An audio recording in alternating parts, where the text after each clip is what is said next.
呢個星期我個仔就去揾嗰啲工廠大廈啦，咁去敲門，咁問佢哋需唔需要一啲 AI 嘅自動化，咁好多時都係喺呢個閉門羹，咁同時佢又 send email 啊，或者係 Facebook 啊、LinkedIn 啊、Instagram 啊，用唔同嘅方法去揾嗰啲客，咁嗰啲客因為佢哋唔識對方，咁其實好難會俾機會俾我個仔去做一啲諮詢啊，或者係優化聽佢講嘢啦。因為通常啲人都唔會花時間，尤其是你咁樣白撞嘅話，其實都面對唔到個老細。咁作為一個員工，咁佢唔會同你講我老細去同你傾噶嘛。咁佢同你傾都冇意思。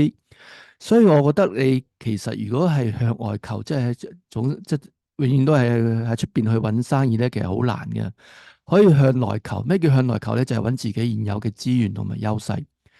咁你而家現有嘅資源，我諗啦，我其實唔知你嘅優勢同資源係咩嘅。我啊覺得我可以俾嘅資源你就係我而家我從業咗廿幾年啦，咁其實都儲落咗一啲資源，例如啲客戶啊、技術啊、系統啊、軟件啊咁樣。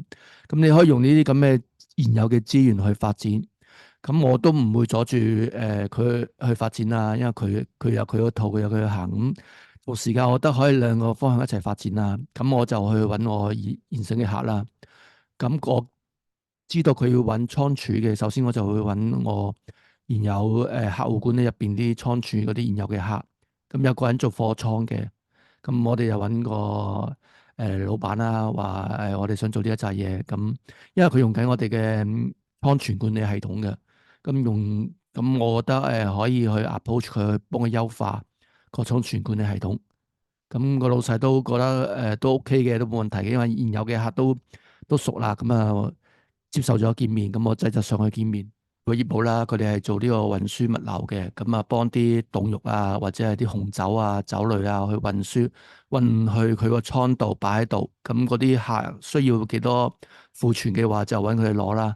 即係可能你入貨入咗100箱，咁個客可能要33箱，咁佢用緊我個倉儲管理嚟管理啲咁嘅庫存嘅，入咗一百箱啦，咁擺落去咩位置，咁用個系統記錄低，咁攞出去又有記錄低喎，攞出去幾時攞出去咁樣。咁聽完之後，我個仔又覺得其實都因為佢唔係好大啊，咁而家現有嘅功能都可以做到佢想要嘅嘢。咁最主要就係揾客，因為佢而家公司比較細嘅，咁我哋可以幫佢揾客啦。咁我個仔就開始首先就試下幫佢做呢個網頁啦，幫佢做宣傳啦，喺呢個網站度做佢即係寫低晒佢所有嘅嘢，咁可以點樣優化？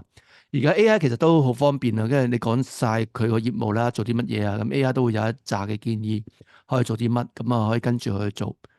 咁呢個就係其中一個優勢啦。咁另外一個就係我有另外一個就係啲洗衣店。咁洗衣店就之前就話想做 WhatsApp，因為之前用 SMS 㗎，咁唔知點解嗰間做開 SMS 嗰個公司就唔做啦，可能而家冇得做啦，咁轉咗咁冇做嘅話，咁我客就想揾啲 WhatsApp 嘅 solution。咁我同我仔講，仔就覺得其實可以用佢個 Node.js 去做呢樣嘢嘅喎，因為佢有 WhatsApp 嘅 component 可以自動咁樣 send 啲 WhatsApp 出去。咁做咗個 demo，開始就去做一啲功能出嚟。我覺得咁樣做係比較有得做啊，因為我現成有好多客都需要 send 啲短信啊、send 啲資料啊俾啲客嘅。咁而家係用 SMS 或者用 email，咁好可以。如果用 WhatsApp 嘅話，其實我哋可以幫佢 sell。咁我覺得咁樣去發展係最好嘅。咁好多時我覺得唔使出邊去求嗰啲完全唔識嘅人。咁喺內邊我其實有現有嘅資源、現有嘅優勢，呢個就係佢嘅優勢，可以去發展。咁同樣啦，佢可以自己去發展佢自己想要發展嘅嘢嘅。咁同時發展都冇咩壞處。同埋我間公司其實對佢嚟講都係一個好好嘅資源。咁我可以用嗰間公司去發展去創業，好慢慢包裝成佢比較一個專業嘅一個公司咯，唔係由零開始。咁今日要分享咁多啦，未來呢個頻道會分享更加多我仔創業嘅經過，做啲乜嘢。咁如果你有對呢啲咁嘅知識有興趣嘅話，可以訂閱呢個頻道。拜拜。